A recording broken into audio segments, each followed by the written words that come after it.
Amnesty International estime à plus de 2000 le nombre de tués par vos essais pharmaceutiques cette année. Nous n'avons tué personne, ce sont des accidents. Parlez-nous de la RNR que vous avez trouvée. C'est le candidat idéal pour une démonstration.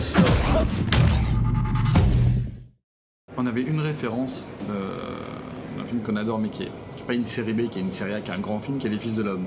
Parce que la proposition d'anticipation des Fils de l'Homme est superbe. La déco, la direction artistique, tout est extraordinaire. C'était une référence pour nous. Mais bon, le film s'est fait... Les Fils de l'Homme, c'est 80 millions de dollars de budget. Nous, c'était pas la même chose. Donc c'est à la fois toujours compliqué d'avoir des films hollywoodiens en tête et de vouloir faire pareil, parce qu'on ne peut pas faire pareil, on n'a pas les moyens. Mais en tout cas, on avait ça en tête, c'était d'avoir un côté un peu réaliste, un peu naturaliste, un peu...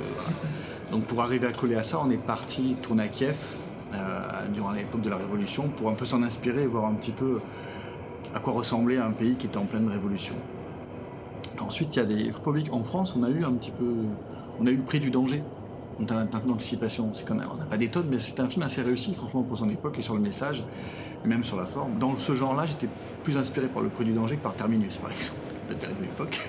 Tout ce qui me nourrit toutes mes références, c'est beaucoup de cinéma des années 80, autant de la série B que des grands films que de la série Z.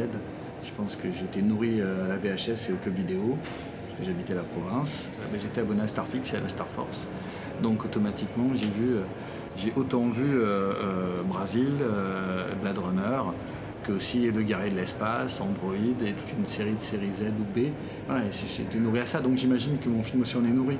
Mais voilà, c'est vrai que les films que tu cites, qui sont des films politiques, oui, évidemment, Soleil Vert, avec tous ces films politiques des années 70 qui servent de l'anticipation pour parler de quelque chose, oui, ça me parle, et c'était un peu ce qu'on voulait faire.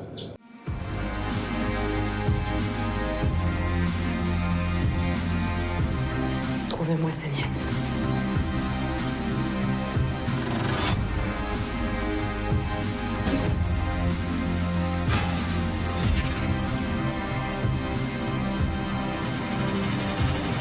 Il ne manquait qu'une étincelle à la Révolution.